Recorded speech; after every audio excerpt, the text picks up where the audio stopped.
Warning, the views and beliefs in the following program does not reflect the views of Boom Broadcasting.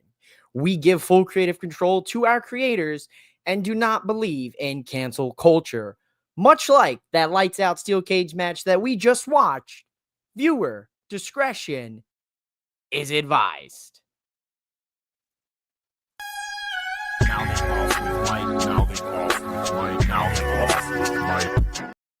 Ladies and gentlemen, welcome in to the Forbidden Door post-show here live on Boom Broadcasting, Mouthing Off with Mike Wrestling Podcast, and across social media. I am your host. I am the Mike that likes to mouth off. I am Mouthing Off with Mike, and I am the only wrestling podcast that will watch 10 wrestling matches and just don't have enough, and I gotta watch more because later tonight we're gonna watch NXT Heat Wave because that's happening too tonight as well.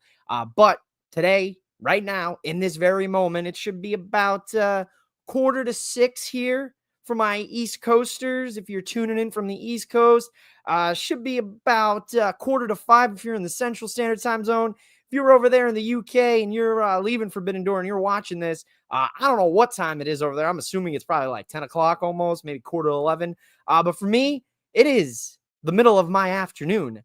It is 2:45 here, Pacific Standard Time. So there's no nightcap. There was no need to have a nightcap here because it's not nighttime yet for us. We're still pretty much in the early afternoon, early evening for you on the East Coast.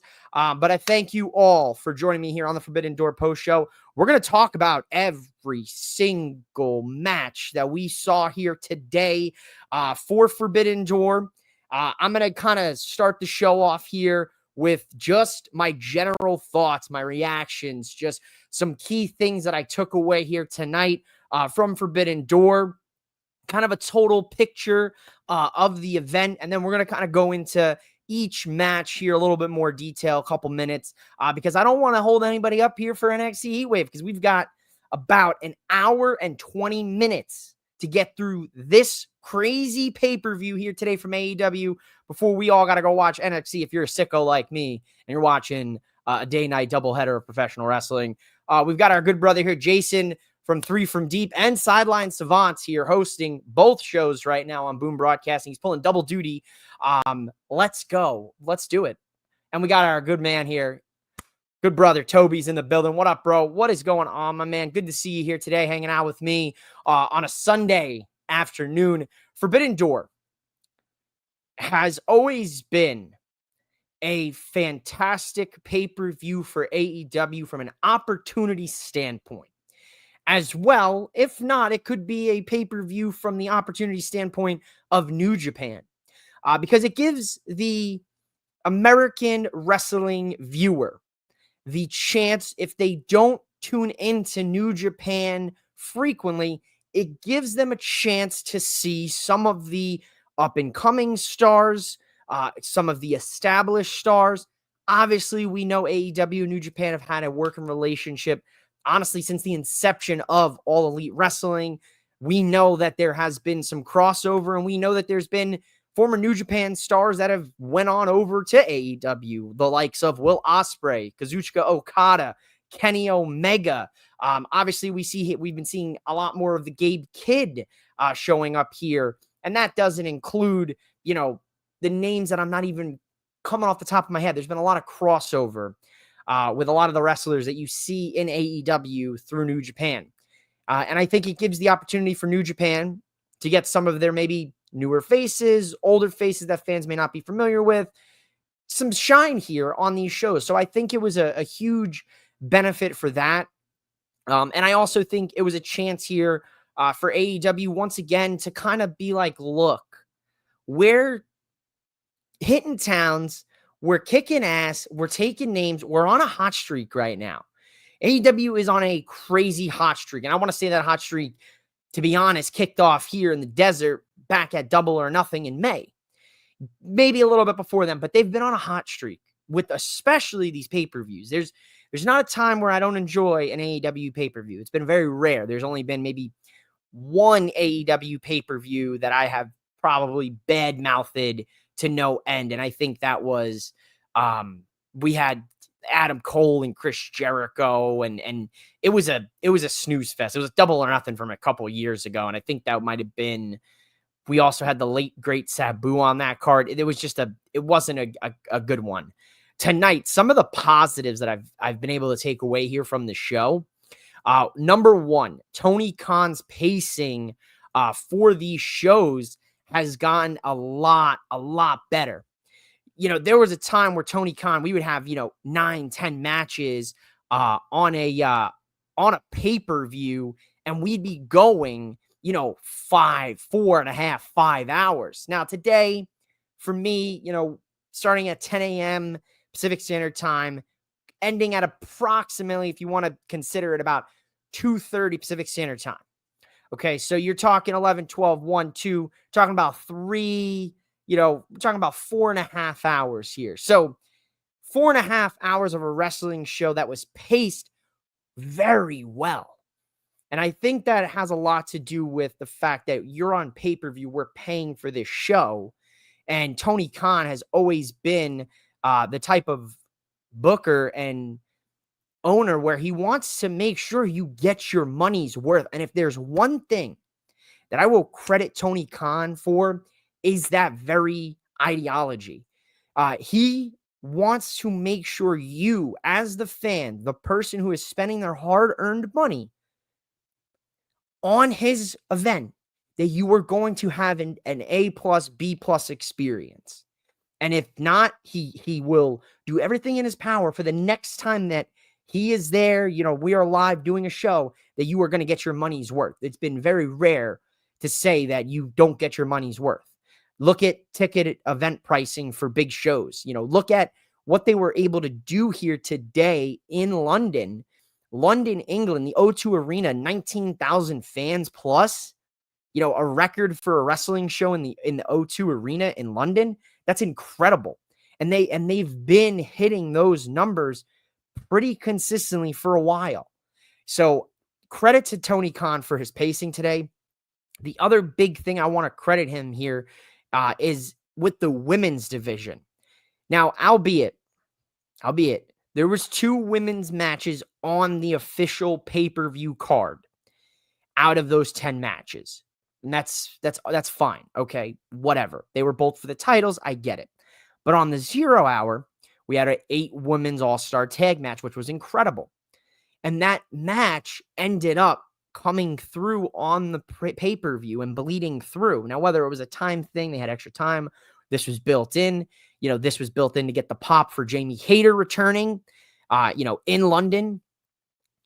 But Tony Khan does a very good job at not just centering rivalries around the women's titles, respectively, but also building women's rivalries outside of the titles, with Thekla and Queen Aminata brawling from backstage from the end of the match in the 0 hour, 3 hours later brawling back into the arena during the pay-per-view after the Nigel McGuinness, Zack Sabre Jr. match.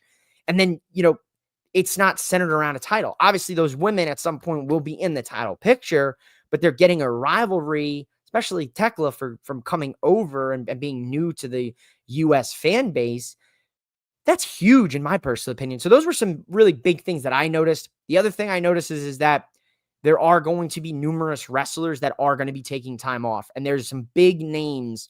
It looks like one of those names, Swerve Strickland, the other, Bruv man himself, Will Ospreay, the Aerial Assassin. So they both have some lingering injuries, clear and evident tonight with the way we saw some of these matches finish. Let's kind of get into it here. If I were to give Forbidden Door a generalized ranking that, we love making fun of Dave Meltzer and the Wrestling Observer and their silly little star rating, because I absolutely despise everything that they do. That is, I am anti everything. I will put a big stance on that. I am anti everything Wrestling Observer newsletter and Dave Meltzer and everything on that side. So,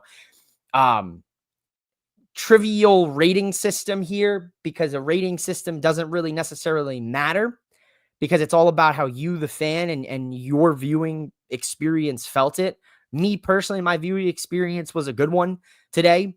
I would give it, out of doors, because it is Forbidden Door, I would give it a solid, bless you, I would give it a solid 4.3 doors out of 5. And that was the missus, sneezing. I gotta send some blessings to the missus when she sneezes, of course, as a gentleman would.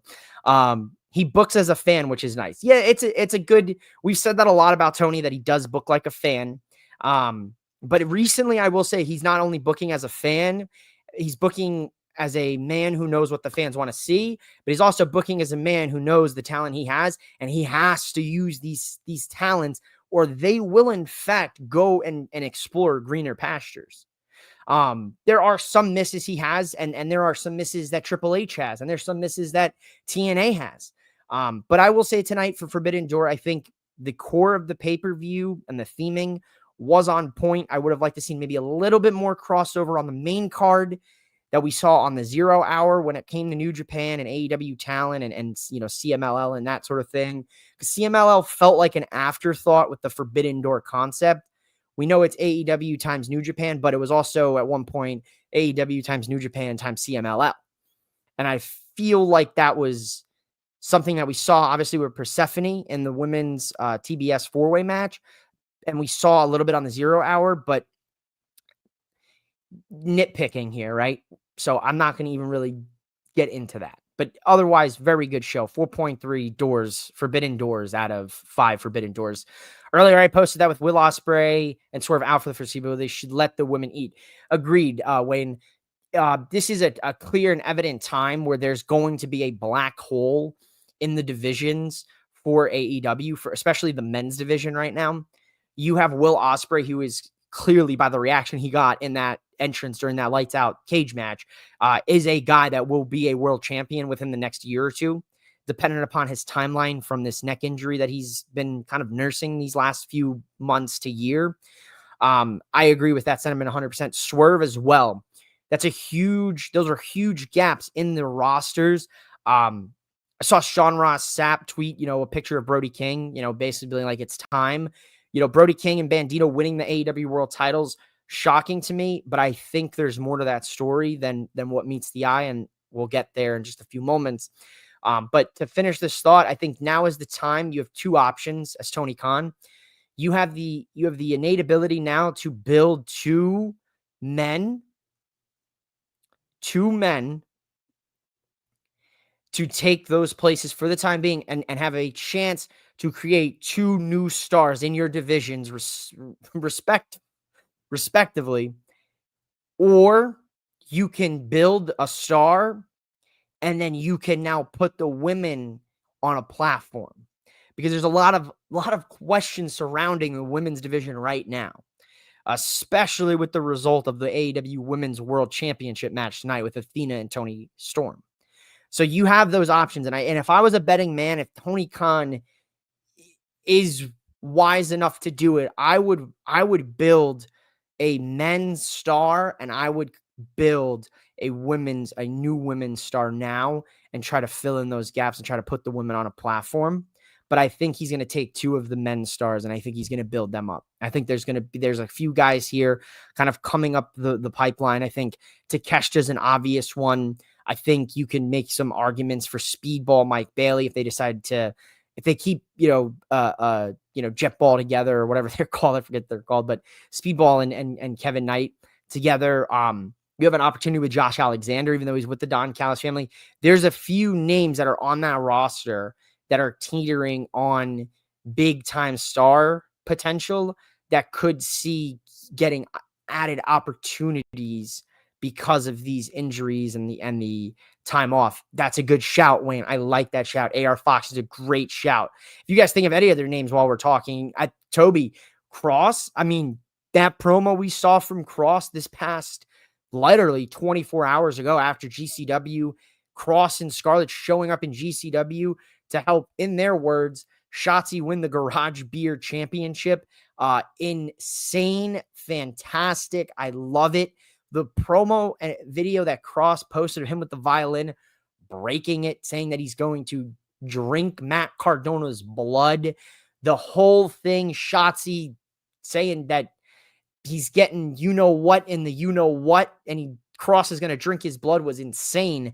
And that's the type of thing that I want to see. And then kind of what we talked about on the nightcap a few nightcaps ago with that Cross situation with you and what was that other guy's name? The guitar hero, or the guy, he was a new one to the nightcap, and he had some really good thoughts on that whole Cross thing. That's what I was kind of getting at and alluding to, the sense of that I need to see from Cross. Big old F you to the WWE. You missed out on me. I was printing you money. You miss out. Now look what you're missing out on. Take it, throw it in their face, and say, ha, ha, ha, you messed up. But I agree. I like that shout, Wayne. But overall, let's get into it here. For the first time in over how many decades, the Rated R superstar Edge and Christian Cage will team up together here tonight to fight Christian's former family, Killswitch and Kip Sabian. And shout out to Killswitch. This is the guy almost about a year ago we didn't think was going to be wrestling ever again. And he makes a shocking return here a couple weeks back and gets inserted here, and they open the show here. Was this the ideal opener? Your opinion, maybe. My opinion, no. I don't think it was the right opener. I think this would have been better suited a little bit later on. What really helped and really got me going today, kind of had me feeling like The Rock. You know, I had the goosebumps. The hairs were standing up. London. I want all of you in London. If you know someone in London, if you have a friend in London that was at the show, you have a friend in London that was watching at a local pub, having some fish and chips, maybe a little beans on toast. I don't know what you're doing over there. Give yourself a round of applause. Tell your friends in London that they were incredible today. This crowd, the energy, I could feel it 5,000 miles away here. Because them singing Metalingus when Edge came out, the hairs on my arm stood up. I thought I was Dwayne The Rock Johnson for a minute. I had to slap my forearm. I had to take a moment. I had to take a deep breath. It was beautiful. Beautiful. The match itself, a very average tag team match.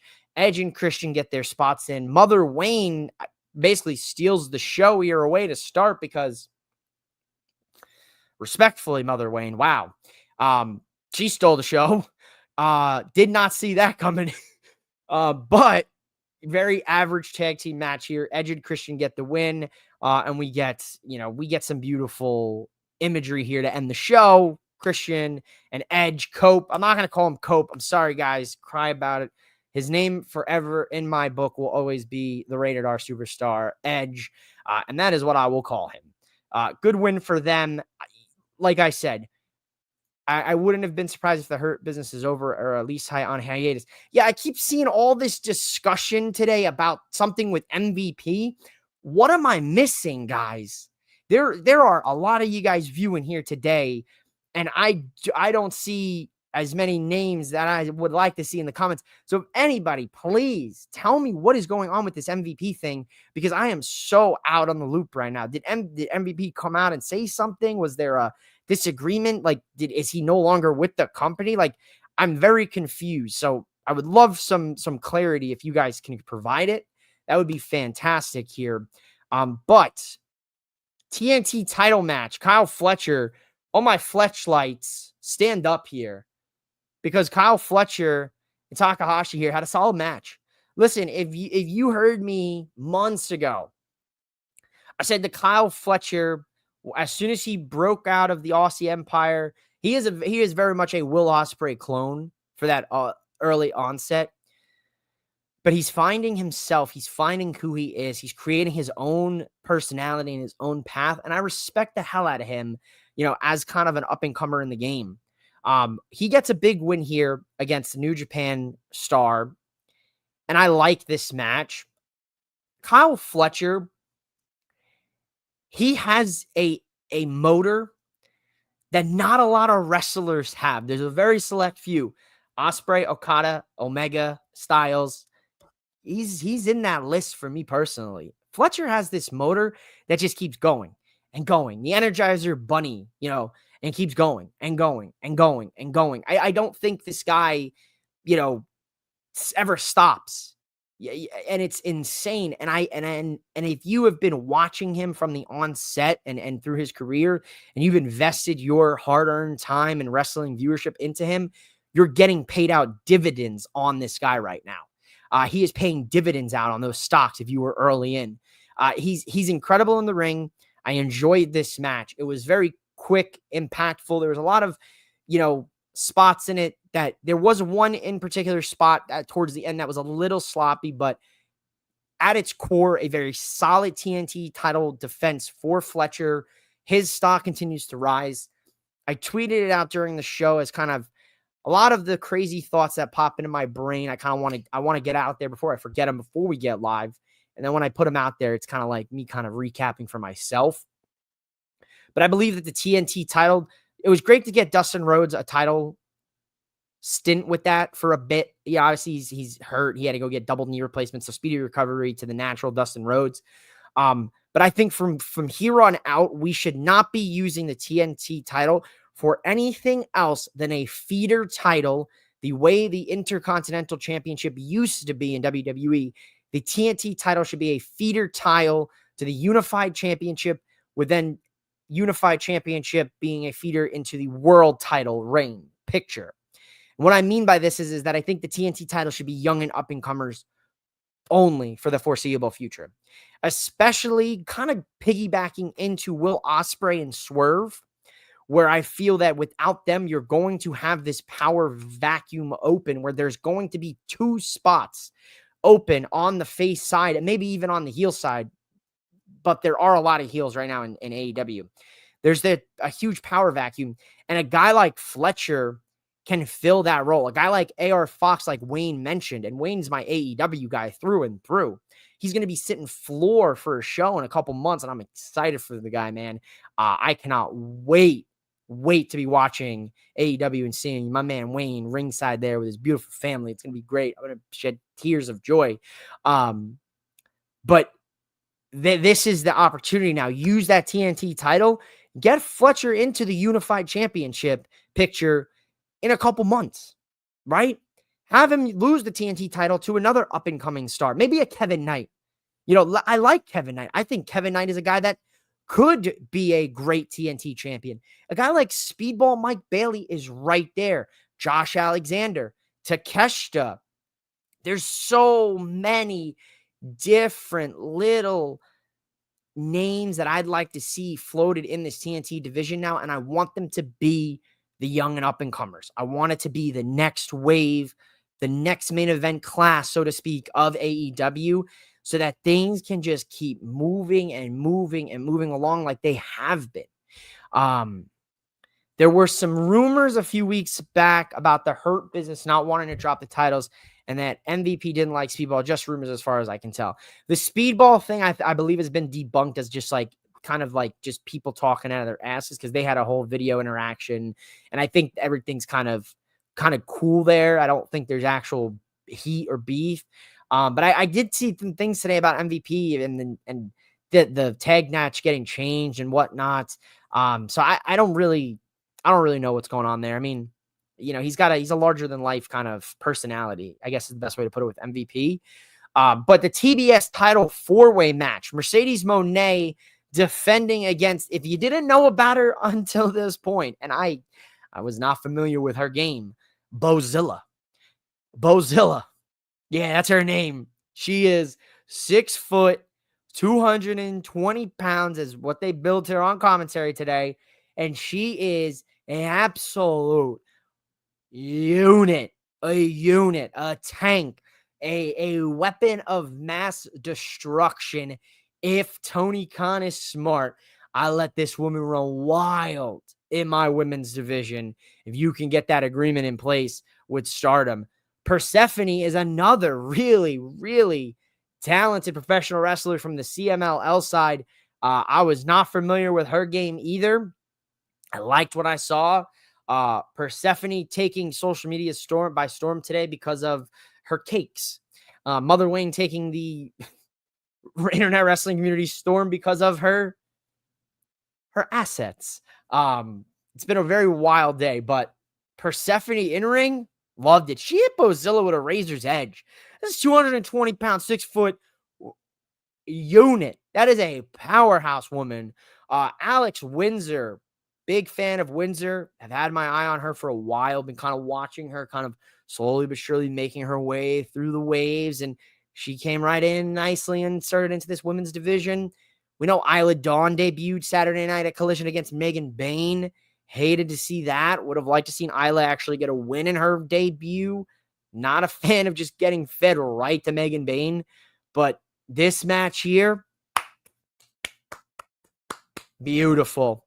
Mercedes Moné coming out here with all 9 titles. She just won one Friday night. I don't know I know she's got Rev Pro. I know she's the Owen Hart, TBS, DFW. She's the ABC, DEF, GHI, JKLMNOP, Q champion. She's got every championship imaginable under the sun from every different 3-letter, 2-letter, 4-letter promotion across the globe. She is the CEO.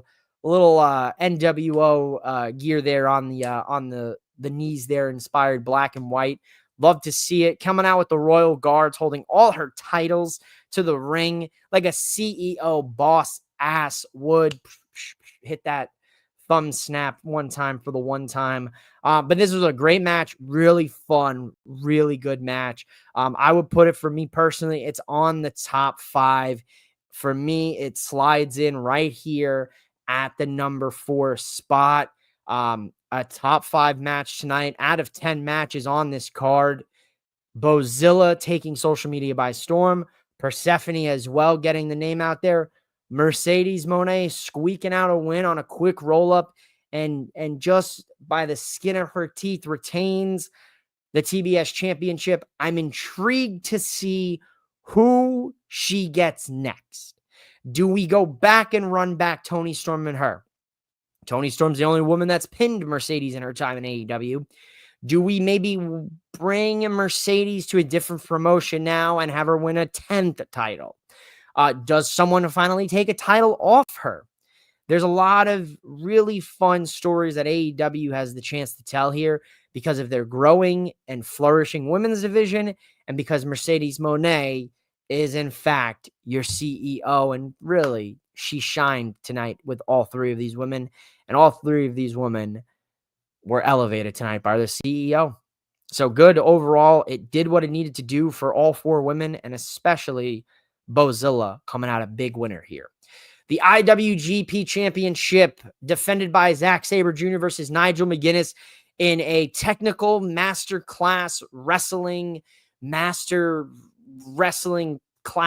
of epic proportions. I stumbled across my words there because of how good technically this match was.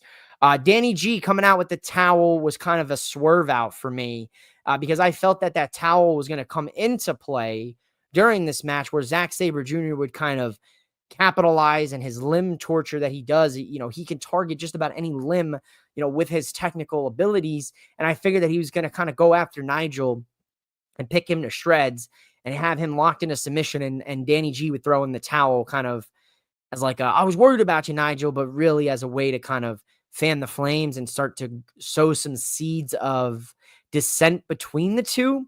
That does not happen. Nigel McGuinness does tap out to Zack Sabre Jr. A lot of people describe this match as better than sex on social media. And now walk with me here. You know what I'm going to say, or I want to say. I read the disclaimer earlier, so I do have some sort of a blanket here. Wrestling is great, but not better than the S word. I'm just saying. Just putting that out there for you.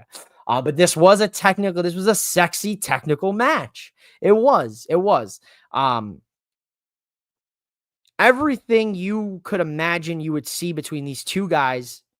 Story careers, obviously, we know Nigel's cut short due to, injury, and then he's finally miraculously able to wrestle again thanks to the healing kiss of Mariah May, who you'll see here in about 42 minutes at NXT Heatwave against Jordan Grace, the Juggernaut.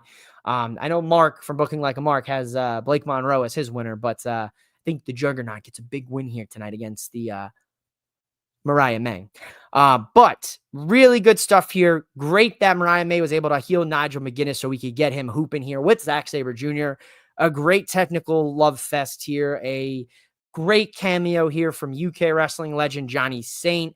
A beautiful video package before the match with Nigel and him playing chess.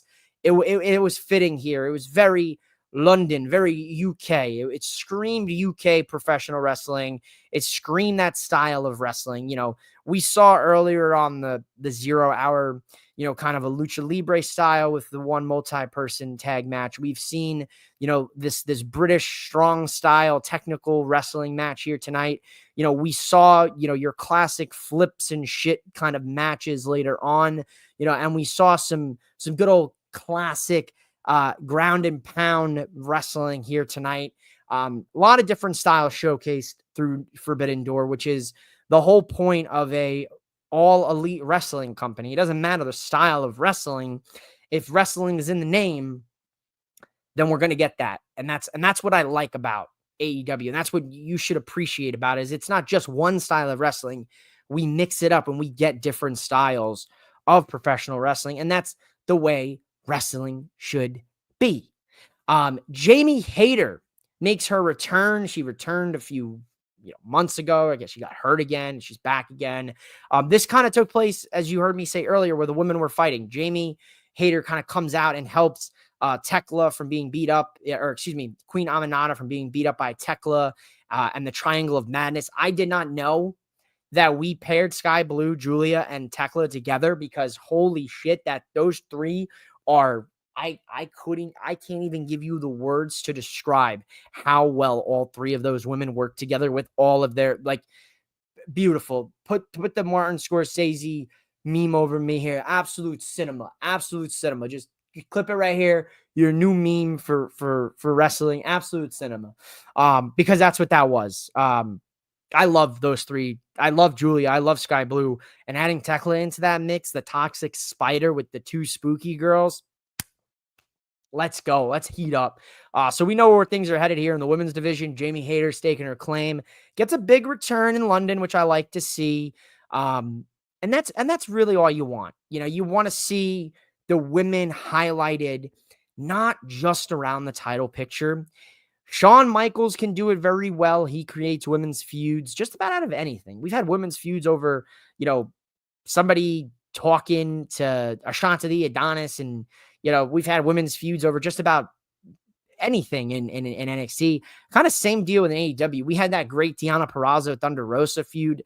There was obviously the Britt Baker Thunder Rosa feud, which was surrounded by the title, but there was also some that wasn't. You know, obviously, this right here is great to see that the women, a part of the division, and this division gets bigger and bigger, you know, as we continue, you know, to go throughout, you know, like if we were to realistically look at the women's division, you know, right now, the men's division is loaded. You know, there's some missing pieces and missing elements.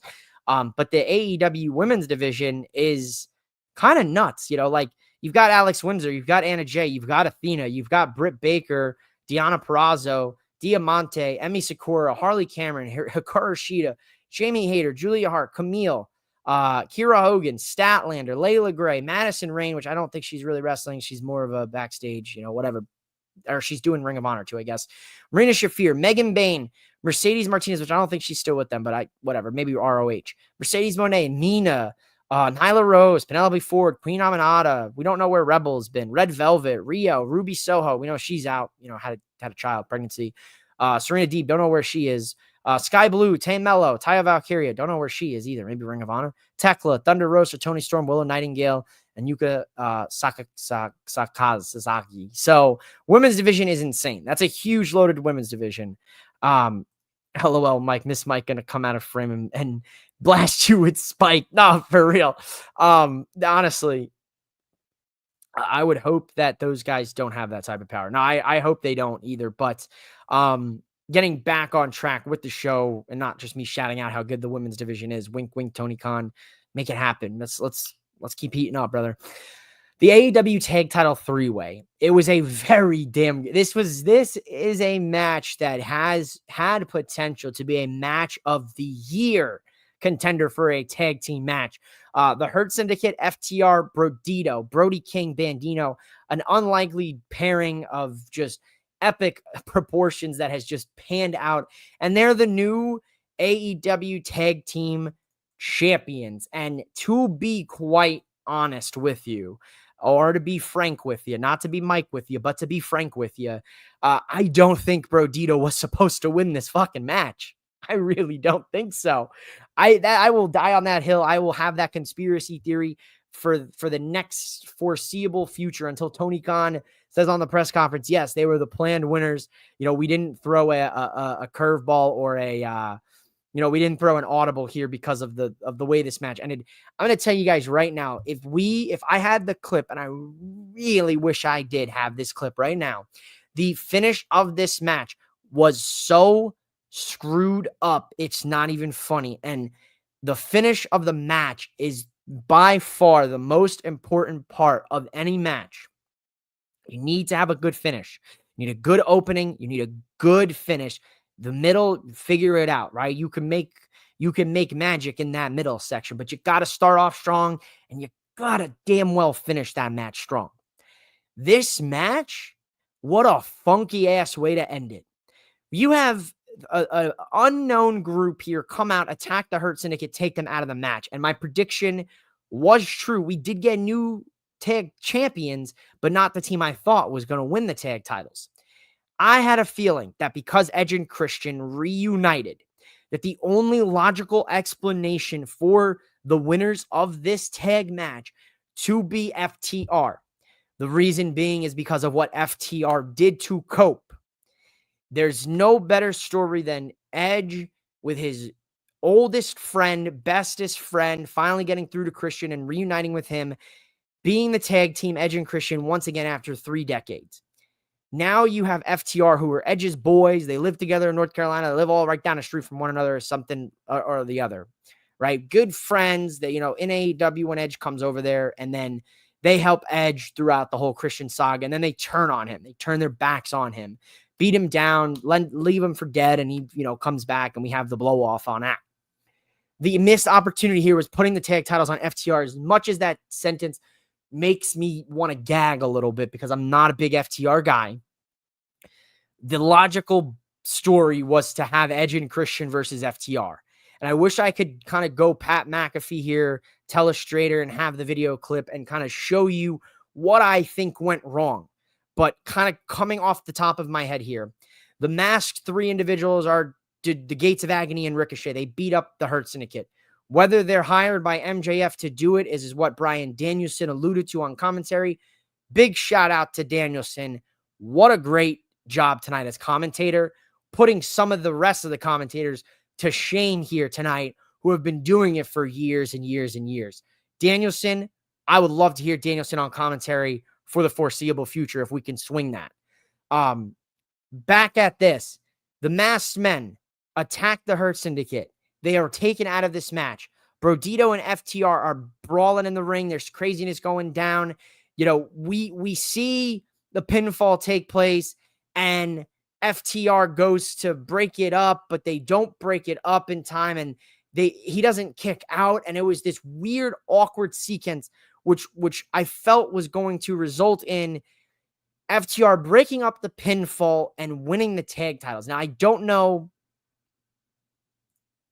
Mike, you're on the clock. That's crazy. That's crazy. That's crazy. I'm literally on my train of thought on this match, and we're talking about a fantasy draft on the stream. Insane. Let's not do that. That's a throw off right there for sure. Back to what I was saying. The draft can wait. I'll tell you that much right now. I've been waiting for 12 hours for most of those picks in this draft. So you guys can wait till I'm done with this show. The FTR thing, back to what I was saying. I have no way of proving this, but I just felt that the sloppy finish here was going to be FTR picking up the titles, and then we get that inevitable Edge and Christian FTR tag title match in a couple months. I don't know if I'm just, Charlie Day in it here from It's Always Sunny, with my little whiteboard going crazy that this is, but the finish was very sloppy to the point where I felt that FTR was supposed to win, but you never know. Maybe the finish was just sloppy and Brodito was the planned winners. Congrats to them, though, because they have struck magic. Lightning in a pan with this pairing. They are incredible in the ring together. Brody King is ridiculously over, kind of piggybacking into Sean Ross Sapp's comments about, maybe it's time to kind of, with Ospreay and Swerve being out, maybe it's time to kind of elevate Brody King into the singles title picture here in the world title spot. And I'd be cool with it. London loved him. They're barking all night for Brody King. And it was good to see. So congrats to Brodito. Excited to see where we go from there.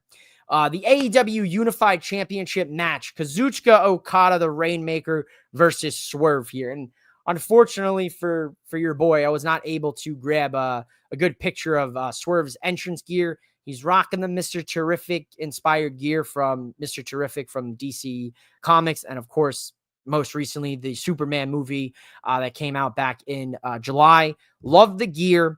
Okada and Swerve have a good one here in the beginning. Towards the end, things got a little sloppy. Once again, another match that had a little sloppiness in it, but at its core, a very solid match. We knew Swerve going into this has been dealing with a meniscus injury, a tear in his meniscus for a while. It's been nagging him. I had all of the expectation that Swerve would be taking some time off. They write Swerve off of television here tonight, as well as they write Prince Nana off. The match itself was good. For whatever reason, Okada's not the same Okada. Swerve, I felt, was kind of working OT in this match to kind of put it together, towards the end there. Okada's still unified champion. And here's the biggest shock, I guess, of the night. Big return is Wardlow. We haven't seen Wardlow in over a year. He has returned. He has destroyed Prince Nana, and he has joined the Don Callis family. Now, I want you to go ahead and take a look at this photo for me here. And I tweeted this out here because this is insane.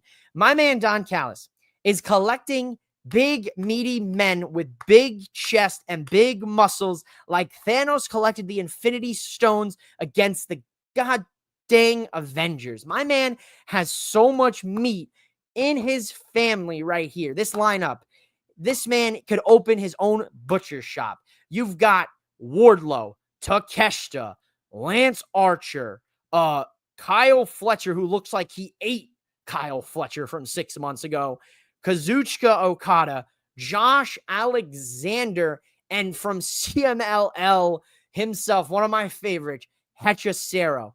This man is an absolute diabolical son of a bald bitch. Don Callis. Half the men's division for the TNT and Unified and World Championships. These men could be in these divisions. They are locked up in this Don Callis family, in this dysfunctional family here. Bro, we are waiting for you. Start to throw off your game. Whoa, wait a minute. Not an FTR guy? No, Toby, I'm not an FTR guy. I'm not a big FTR guy. I respect them. I do acknowledge that they are one of the best modern day tag teams. Just not a fan.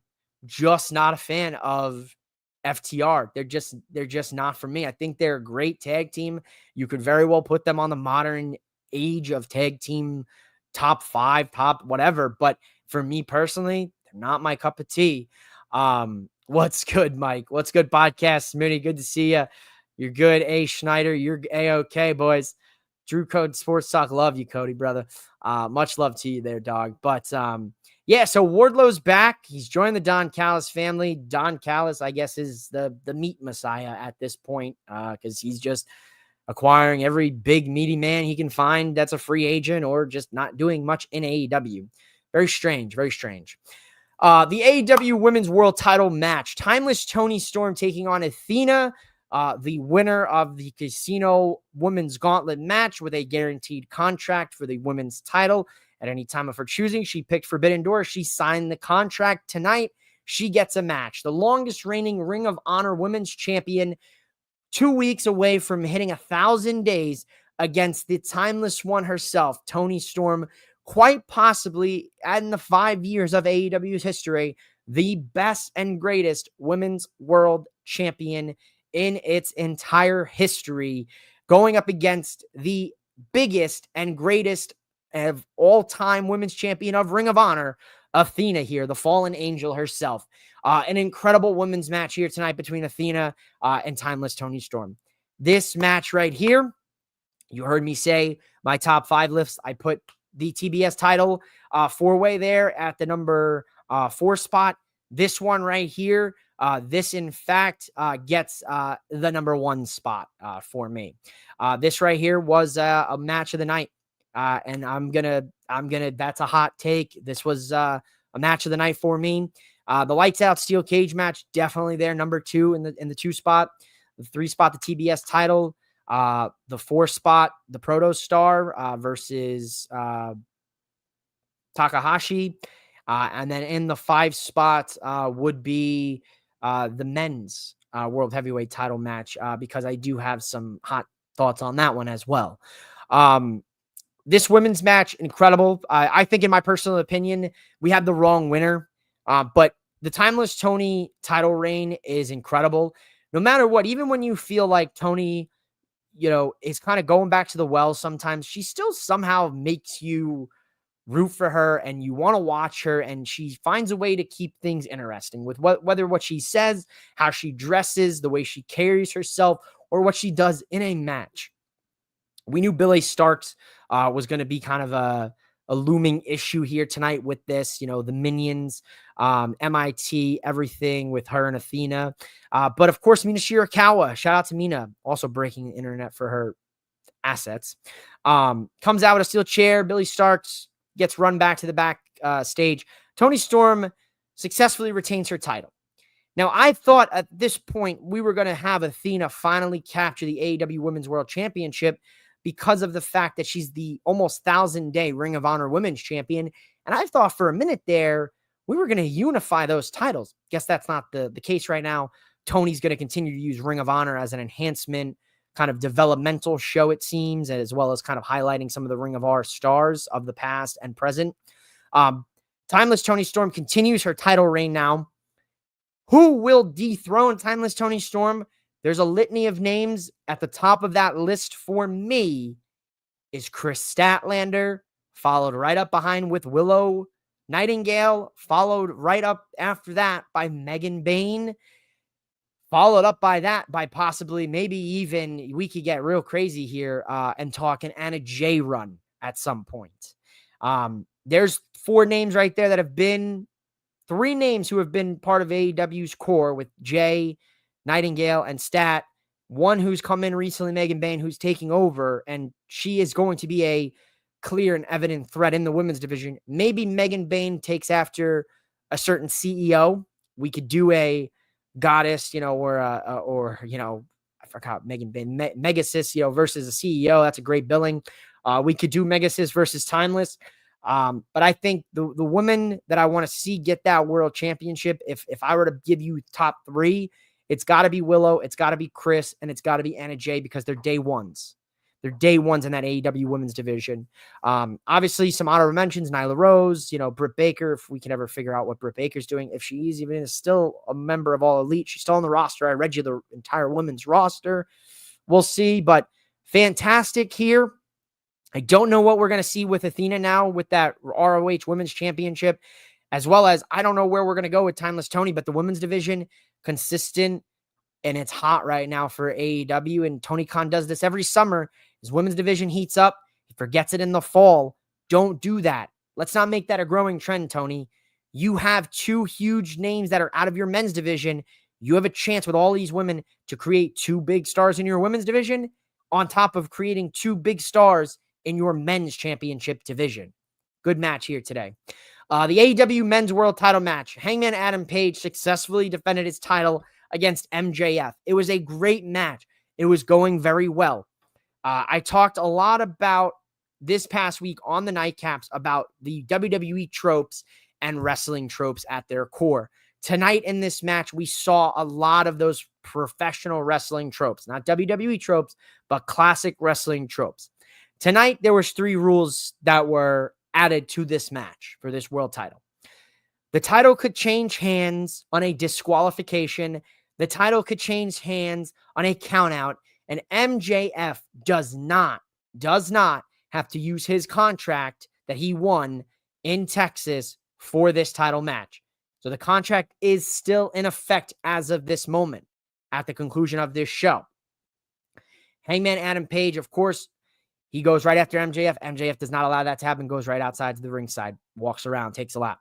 As soon as he gets back in the ring, Hangman goes after him. MJF sticks himself in between the ropes. As soon as that happens, we go outside. We start brawling. Things start breaking down. We get ourselves a real wrestling match.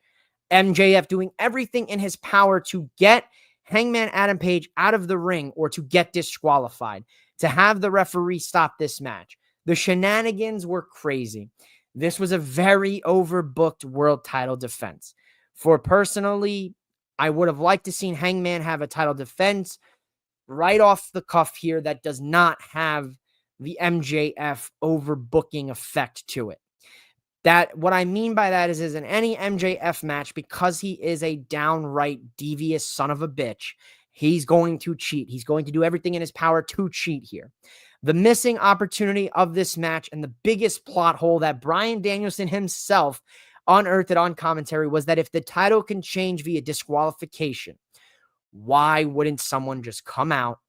MJF would pay to beat up MJF, thus in turn disqualifying Hangman Adam Page and MJF winning the title then and there, because the title can change hands on a disqualification.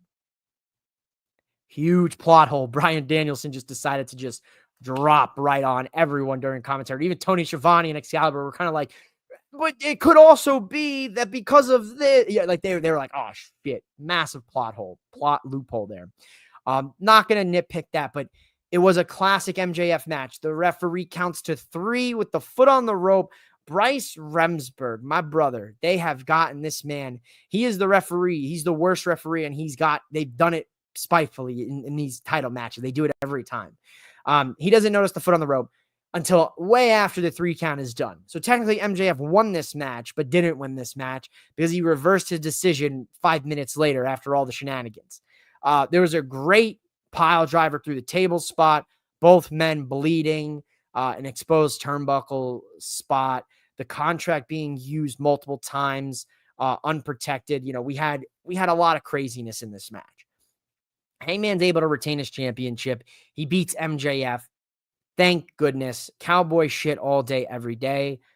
Personally, I would have liked them to go back to their core with Forbidden Door and given me Hangman Adam Page versus, to be honest with you, as much as this would have affected a lot of the card tonight and one of the matches in particular we saw, I would have liked to seen Hangman Adam Page versus Zack Sabre Jr. I would have liked to seen the AEW World Champion versus the IWGP World Championship.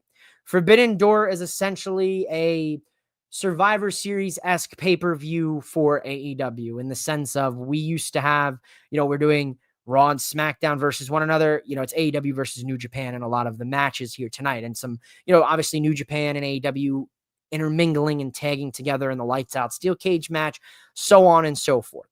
But at its core, I would have liked to have seen the AEW World Champion versus the World Champion of New Japan.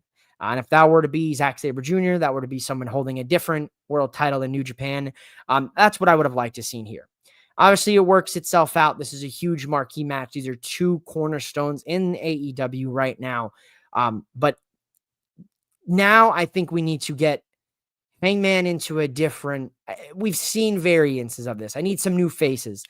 Ospreay and Swerve being out opens that door up huge. That Forbidden Door opens up big time to get some more faces against the champion. A guy like Brody King, a guy like Kyle Fletcher, a guy like AR Fox. How many other names, can I give you off the men's roster right here? Ricochet, Orange Cassidy when he's healthy, a guy like the Bastard Pack. Mark Briscoe. There's so many different names that, we could be talking. Jay White when he's healthy. Obviously, there's so many names, right? Darby Allin, Claudio Castagnoli. I could keep going. There's so many men, so many women that, we can now start to fill in some of these gaps and get some new kind of matches that, we may have overlooked a little bit. Wardlow should have just went to WWE. I agree, Toby. I said this from the get-go. Wardlow is a prototypical WWE guy. And if this was 05, they would have scooped him up in a heartbeat. It's different. It's a different time in WWE. Wardlow needs development. And let's see if he has gotten that development, because that whole Wardlow beating down security, beating down Prince Nana, everything that we saw, taking out Swerve, all that stuff we saw to write off Swerve and Prince Nana for the foreseeable future was so sloppy, and he did not look good at all. Wardlow did not look good.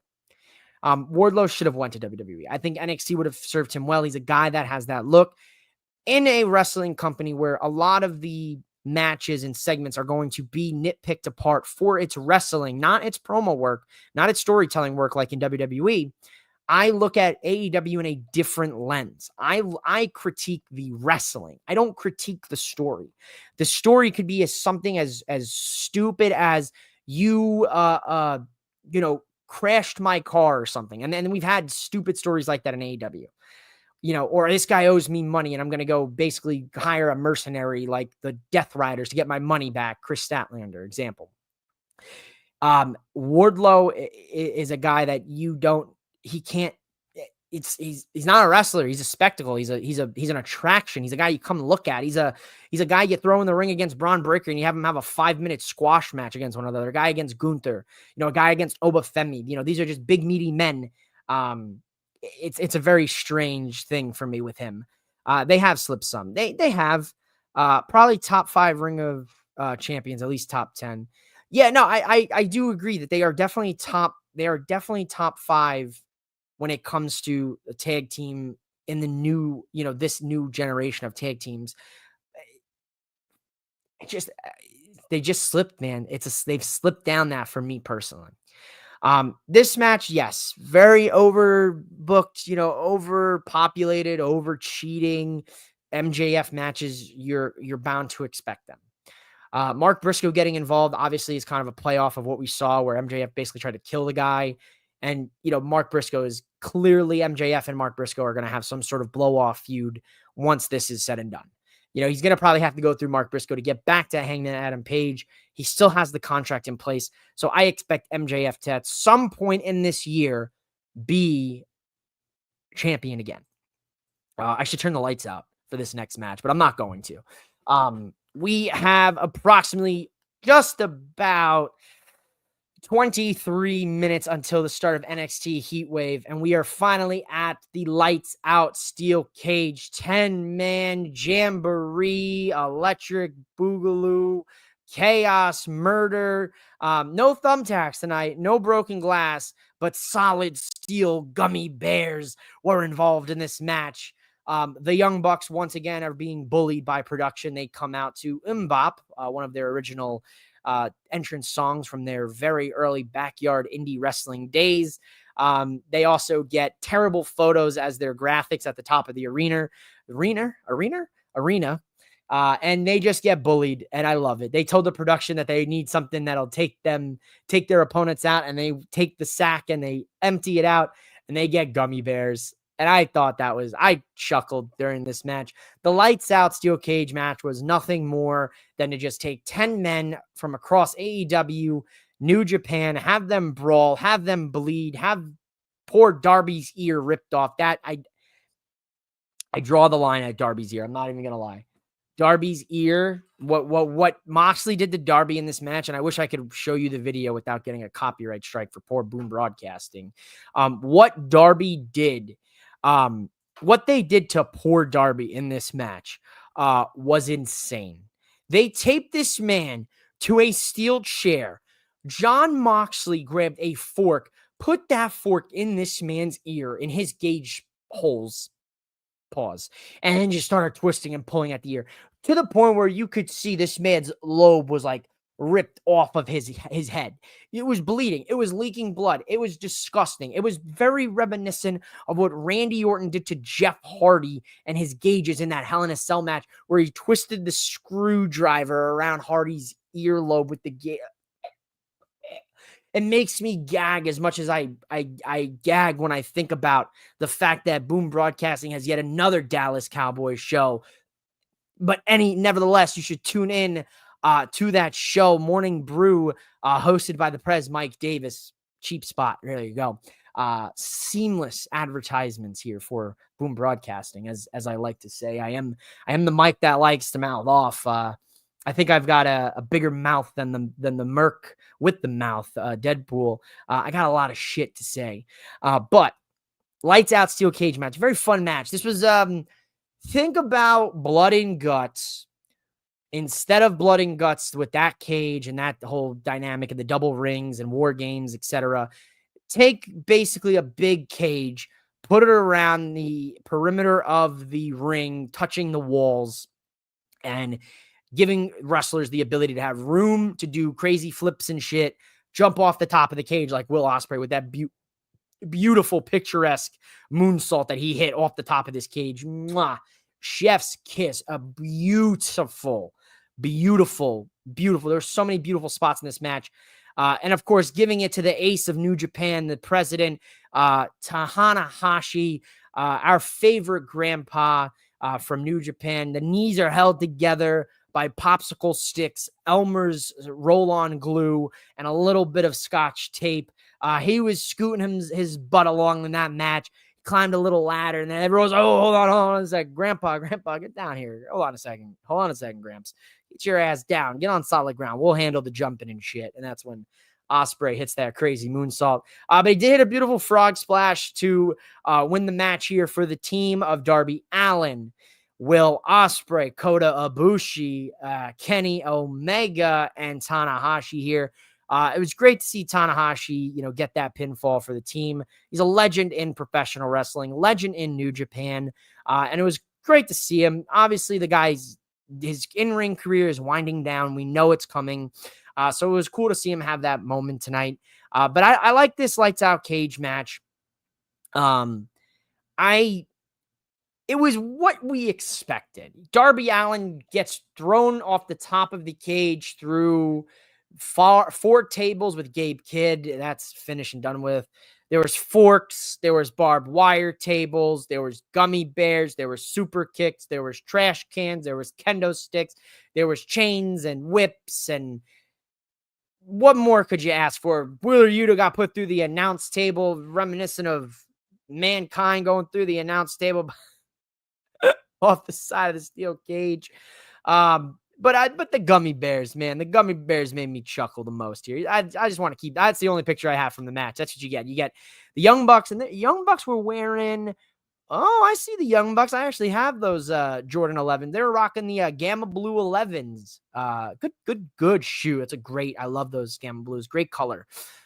Gummy bears were looking pretty good. I don't know if they were the Albanese gummy bears, if they're the Haribo gummy bears, maybe a local London, UK gummy bear brand. I don't know what they got right out there in London. I've been watching a lot of Lad Bible Snack Wars. I just watched the one with Mercedes Moné, and they made that poor girl eat a poached egg on this show, and she was freaking it. It was honestly a very, very humorous watch. Lights out steel cage 10-man match was basically blood and guts with one ring and a big cage mixed with anarchy in the arena, mixed with every extreme deathmatch wrestling you could picture. And of course, from the twisted mastermind of Jon Moxley, a fork was introduced. And of course, so good way to end it. Unsanctioned lights out match. Will Ospreay gets destroyed to end it. He's officially written off TV. Two big angles, like I said, to kind of keep us and the fans knowing where we're going with kind of the storylines. Will Ospreay is going to be out for a foreseeable future with a neck injury. Swerve is going to be out with a knee injury. And I bet your bottom dollar that come Monday, or tonight on the press conference, because I'm not watching the Tony Khan press conference. I'm sure we will be hearing that there are going to be some changes to Dynamite this week. It looks like House of Glory just announced Karrion Kross versus the indie god Matt Cardona for Friday, October 10th. Singles match between those two. That'll be interested. So Ospreay's out. Swerve is out. I'm sure there's going to be some more injuries that are going to be talked about throughout. Absolutely insane. Like I said earlier on the show, Forbidden Door gets a total rating from me, 4.3 Forbidden Doors out of 5 doors. Bring on through to the other side. And we're going to break on through the Forbidden Door here to the other side of the professional wrestling landscape here. We're going to go from London in the O2 Arena to Lowell, Massachusetts for NXT Heatwave here on the Cock, one of the last premium live events here that we will get on Peacock. Next week's Clash in Paris will be the ending of the PLE run on Peacock, and I am sad about it as well. My Peacock subscription just went up to $18 a month. That's for you, NBC. You're taking WWE away from me, so I'm dropping my stream to the bare minimum plan. I don't need ad-free Peacock anymore if you're taking away my precious WWE PLEs. NXT and Clash in Paris, I guess, are going to be two of the last PLEs, or apparently, I guess NXT is staying on Peacock. I vote for Minoru Suzuki versus Darby Allin.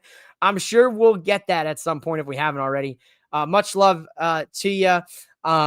Athena, Athena, I think she is the number 1 women's champion in Ring of Honor history. She's the longest reigning right now. And I think when she hits that 1,000-day mark, she could be the greatest champion of Ring of Honor's history, one of. But NXT Heatwave is kicking off here in about 14 minutes. Let's preview it here real quick. I gave you guys my predictions last night on the Friday Night SmackDown nightcap. Let's pull it up here on good old WWE's website here, and let's take a look and kind of give you a rehashing of my predictions, as well as sending you guys on home here, because I'm not going to be live after Heatwave ends. Forbidden Door was the show for me that I wanted to talk the most about. So I'll probably maybe we'll talk a little NXT Heatwave. I'm mouthing off with Mike later on this week. Maybe I'll throw together a quick video and review of Heatwave later this week. But for now, NXT Heatwave, we have NXT champion Obafemi defending against the young OG Javon Evans. The TNA Knockouts champion JC Jane defending against TNA's own Masha Slamovich and Ash by Elegance. We have Jordan Grace, the Juggernaut, versus Blake Monroe. And every time I say Blake Monroe, I got to do the finger bite. If you're new here, that's my thing. It's disgusting. It's cringe. I love it. And I love to make Mark uncomfortable every time I do it, because it ruins Blake Monroe and her little finger thing for Mark. NXT Tag Team Champions are being defended by Hank and Tank versus 2 members of Dark State. Mixed tag match with the Canadians, Chelsea Green and Ethan Page, against the American Olympians, Tyra May Steele and Tavion Heights. Jada Parka versus Kalani Jordan versus Lola Vice for the number 1 contender to the NXT Women's Championship. So we've got about 6 matches here. I'm going to give you the winner is going to be Lola Vice to be the number 1 contender for JC Jane. JC Jane. I'm going to say Tyra May Steele and Tavion Heights beat Chelsea Green and Ethan Page to set up a Tavion Heights Ethan Page NXT North American Championship match, where Ethan Page will lose in a couple months, and Ethan Page will be on the main roster, just in time for War Games. The NXT Tag Team Champions will drop their titles. Hank and Tank, I love you boys, but I think it's time Dark State, because of the impact that they've been making across not just NXT, but TNA, I think they're going to grab those Tag Team Championships. I'm still holding true. Jordan Grace will beat Blake Monroe, and you can bite your finger to me on that. And JC Jane, my TNA Knockouts double champ, NXT Women's Champion as well. She will successfully retain against Masha and Ash by Elegance. And the NXT Champion, Oba Femi, will lose to Javon Evans here tonight. Actually, scratch that. I take it back. Erase that. Look right here. Click. That I didn't say that.